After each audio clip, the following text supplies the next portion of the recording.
बिस्मिल्लाहिर्रहमानिर्रहीम अस्सलामुअलैकुम जी। मैं हूँ इकरा तारिक। तो आज हम बनाएंगे सभी का पसंदीदा मज़ेदार ज़बरदस्त स्नैक। इस स्नैक को बनाना है जी बेहद ही ज़्यादा आसान, बच्चों की बन जाएगा एक जान। तो अगर आप लोग भी बच्चों को खिलाना चाहते हैं कुछ मज़ेदार हेल्दी, तो आप लोग इस वे में खिला सकते हैं। चलिए आइए करते हैं शुरू। तो गाइस यहाँ पर सबसे पहले आपको एक ब्लेंडर यानी कि जग लेना है, क्योंकि हम फटाफट से बनाने वाले हैं। तो एक कप आपको यहाँ पर सबसे पहले इसमें इंग्रेडिएंट जाने वाला है सूजी यानी कि सेमोलिना, जिसे रवा भी बोला जाता है। पूरी एक कप डाल देनी है। उसके बाद आप लोगों ने पूरा एक कप भर के इसमें मैदा ऐड कर देना है। सारी चीज़ों का मेजरमेंट परफेक्ट रखिएगा, आपकी चीज़ परफेक्ट रेडी होगी। तो देखिए, एक कप सूजी, एक कप मैदा, आधा कप इसमें शुगर ऐड कर देंगे। तो डायरेक्ट आप लोग चीनी भी ऐड कर सकते हो या फिर शुगर पाउडर। तो आधा कप शुगर पाउडर इसमें हमने ऐड कर दिया है। अब इसमें हम लोग ऐड करने वाले हैं 1 teaspoon baking powder. Just 1 teaspoon baking powder के बाद half tea spoon baking soda. Baking soda आपको ज़्यादा नहीं ऐड करना है, वरना फ्लेवर डिस्टर्ब हो जाएगा। अब इसमें हमें 2 एग यानी कि 2 अदद अंडे ऐड कर देने हैं, जो कि रूम टेम्परेचर पर होने चाहिए, मतलब कि फ्रिज में है तो उन्हें 10 मिनट के लिए बाहर रख दीजिए, वो रूम टेम्परेचर पर आ जाएंगे। उसके बाद आप लोगों ने इसमें 2 या 3 टेबल स्पून ऑयल ऐड कर देना। ऑयल ऐड करने से स्नैक आपका बेहद ही मज़ेदार, बेहद ही सॉफ्ट बनेगा। अब आप लोगों ने उसी कप से मेजर करके पूरा 2 कप इसमें पानी ऐड कर देना है। पानी आप लोगों ने साफ़ इस्तेमाल करना है, ठंडा गर्म या जैसा मर्जी आप लोग इसमें ऐड इस्तेमाल कर सकते हैं। तो देखिए, इस तरीके से आप लोगों ने डाल दिया है।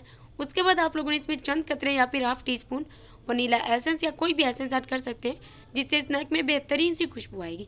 चैनल पर नए हैं तो लगे हाथ तो यार सब्सक्राइब कर दो, कर दिया है तो शुक्रिया। सब चीज़ों को अच्छे तरीके से हम ब्लेंड करके आते हैं। तो लीजिए नाज़रीन, यहाँ पर हमने सब चीज़ों को अच्छे से ब्लेंड कर लिया। इसका बैटर की कंसिस्टेंसी आप लोग देख सकते हैं, बिल्कुल परफेक्ट इसकी कंसिस्टेंसी है। बहुत ज़्यादा ना रनिंग है ना बहुत ज़्यादा ठीक है। चलिए नेक्स्ट स्टेप क्या करना है मैं आपको बताती हूँ। तो चलिए अब हम लोग ने इससे क्या बनाना है मैं आपको बताने वाली हूँ। आगे ध्यान रखिएगा, वीडियो को अच्छे से वॉच किया करें, मेजरमेंट को फॉलो किया करें। तो यहाँ पर आप लोगों ने एक पैन लेना है या तवा भी ले सकते हैं। आप लोगों ने इसे बटर, ऑयल या घी से आप लोगों ने जस्ट ग्रीस करना है। फ्लेम को आप लोगों ने मीडियम रखना है। आजकल मेरी तबीयत नहीं ठीक, गला नहीं ठीक, तो इसलिए वीडियो भी लेट आ रही है और मेरी आवाज़ भी थोड़ी सी ठीक नहीं है। तो ये देखिए, इस तरीके से हमने इसे ऑयल से ग्रीस कर दिया। तो इसमें ऑयल या घी, बटर बहुत कम यूज़ होता है, इसलिए ये बहुत ही ज़्यादा हेल्दी भी रेसिपी है। तो अब आप लोगों ने करना है इस तरीके से, आप लोगों ने जितना आपका पैन है उसके हिसाब से आपने डाल देना है। कोशिश करनी है जितने हो उसके आप लोग पतले बना लें। बहुत ज़्यादा आपको इससे जो है ना मोटा नहीं बनाना है। इसे पकने देंगे।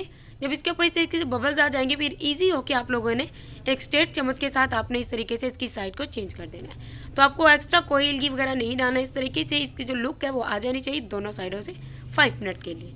तो लीजिए 5 मिनट हमने इसे कुक किया, बहुत अच्छे से कुक हो गया। प्लेट में हम लोग रखते जाएंगे और कितने बनेंगे कैसे बनेंगे बताती हूँ।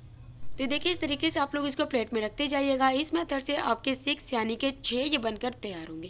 तो ये पैनकेक ही हैं, लेकिन उससे थोड़ा सा डिफरेंस है और ये बहुत ही मज़े के बनते हैं, बहुत ज़्यादा हेल्दी भी हैं और बहुत ही ज़्यादा अमेजिंग भी। चलिए अब आप लोगों ने इसकी कटिंग करनी है। तो 2-2 लेकर आप लोगों ने इस तरीके से इकट्ठा करना है। उसके बाद आप लोगों ने इसे ईजीली आकर रोल करना है। रोल करने के बाद आप लोगों ने इसकी कटिंग कर लेनी है। जैसे नूडल्स की कटिंग होती है ना, सेम आप लोगों ने ऐसी इसकी कटिंग कर लेनी है। बहुत ज़्यादा बारीक कटिंग नहीं करनी, थोड़ी सी मोटी रख कर कीजिएगा। तो अगर आप लोग के बच्चे लंच बॉक्स ख़त्म करके नहीं आते हैं, आप लोग परेशान रहते हैं बच्चों के लिए, तो आप लोगों ने ये बनाकर दीजिए। बच्चों के लंच बॉक्स बिल्कुल ख़त्म होकर आएंगे और वो बहुत शौक से खाएंगे और आपसे डेली डिमांड करेंगे।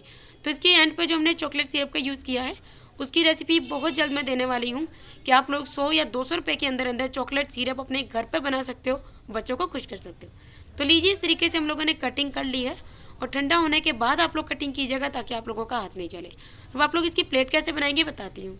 तो देखिए, आप लोगों ने कोई भी प्लेट लेनी है, जितने आप लोग सर्व करना चाहते हैं किसी को या लंच बॉक्स में देना चाहते हैं, उतने आप लोगों ने इस तरीके से ऐड कर लेने हैं। उसके बाद आप लोगों ने चॉकलेट सिरप जितना आप लोगों के गाइस दिल करे ना, आप लोगों ने इसको ऐड करना है, क्योंकि हमने इसे घर पे बनाया सिर्फ और सिर्फ 200 या 150 रुपये के अंदर अंदर। तो मैं इसकी रेसिपी देने वाली हूँ, ज़रूर से आप लोग उसको देखिएगा, कल या परसों रेसिपी आ जाएगी। और लीजिए, हमारा मीठा मज़ेदार सा स्नैक रेडी है। और ये गाइस इतना मज़ेदार बना था ना कि मैं भी इसे शौक से खाती हूँ और इसको मैंने आज 5वीं दफ़ा मैं बना चुकी हूँ, मतलब कि 5 टाइम में से बना चुकी हूँ। तो लीजिए, अब आप लोग भी इसे ट्राई कीजिएगा, मेरे साथ रेसिपी को शेयर कीजिएगा मेरे इंस्टा पे न्यू IQ कुकिंग 881 से। तो लीजिए, रेडी है। अब आप लोग ने इसे ज़रूर ज़रूर से ट्राई करना है। मैं आपको गारंटी देती हूँ बहुत ही पसंद आएगा। रखिएगा अपना बहुत सारा ख्याल, दुआ में शामिल। अल्लाह हाफिज़, टेक केयर, बाय बाय।